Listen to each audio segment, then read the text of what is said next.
Assalamualaikum warahmatullahi wabarakatuh. Saya Afra Husnanifa dari Prodi Matematika semester 2 akan menjelaskan tentang Islam Nusantara. Pengertian Islam Nusantara. Islam Nusantara adalah Islam yang dikembangkan di Indonesia sebagai hasil interaksi, kontekstualisasi, indigenisasi, destruktif, dan vernakularisasi Islam universal dengan realitas sosial, budaya, dan agama Indonesia. Maksudnya adalah Islam Nusantara ini merupakan perwujudan Islam yang sudah berakulturasi atau bercampur dengan budaya Indonesia. Karakteristik Islam Nusantara. Yang pertama, proses pengislamannya dengan cara damai melalui akulturasi budaya dan ajaran inti Islam yang disebarkan oleh para ulama wali songo. Yang kedua, penganut setia faham Ahlus Sunnah. Ini adalah ciri yang menonjol dari diri Islam Nusantara. Yang ketiga, masyarakat Islam Nusantara dalam bidang fikih mengikuti salah satu mazhab fikih, yaitu Hanafi, Maliki, Syafi'i, dan Hambali. Para ulama dan masyarakat Islam Nusantara dalam memilih mazhab bukan sembarangan asal pilih.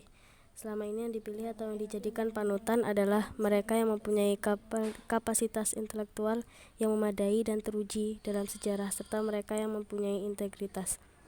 Sosok ulama yang benar-benar independen, sehingga hasil ijtihadnya merupakan hasil dari pengetahuan yang lengkap dan hati yang jernih tanpa diinterpretasi kepentingan nafsu.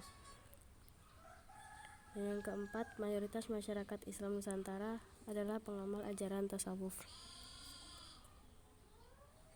Tokoh-tokoh tasawuf yang menjadi panutan antara lain Imam Al-Ghazali, Syekh Abdul Qadir Al-Jailani, Imam Syazili, dan lain sebagainya yang sangat populer di kalangan Islam Nusantara.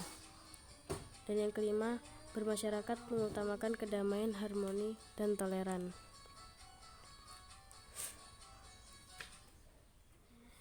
Dan terakhir, mempunyai visi Islam rahmatan lil alamin.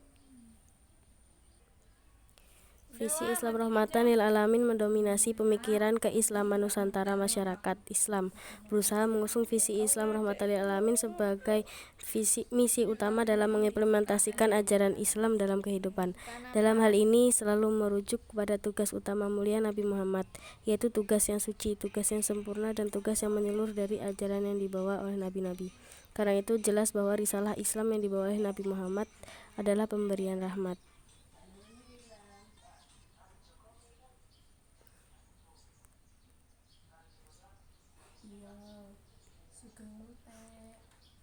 Kemudian, peran para wali songo dalam pengembangan Islam Nusantara.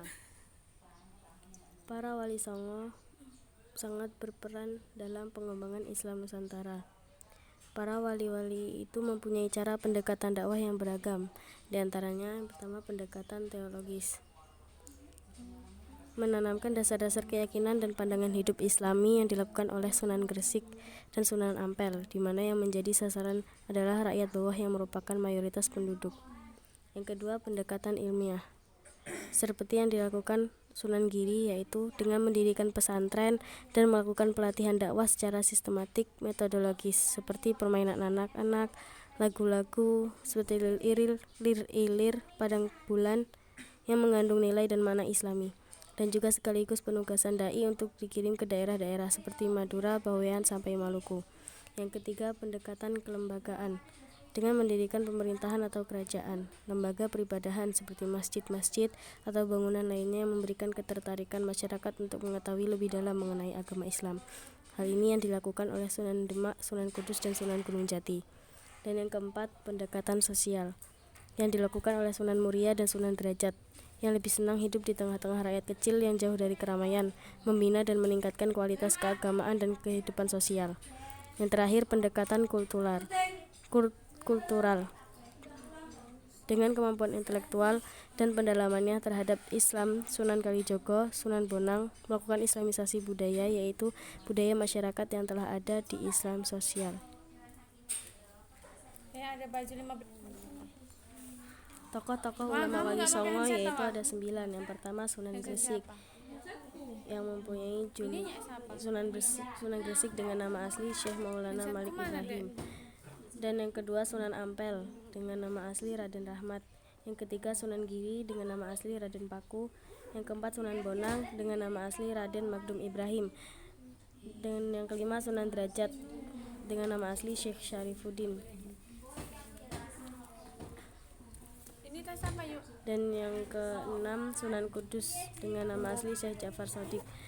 Dan yang ke-7 Sunan Muria dengan nama asli Raden Umar Said. Dan yang ke-8 Sunan Gunung Jati dengan nama asli Syarif Hidayatullah. Dan yang terakhir Sunan Kalijogo dengan nama asli Mahmud Syahid.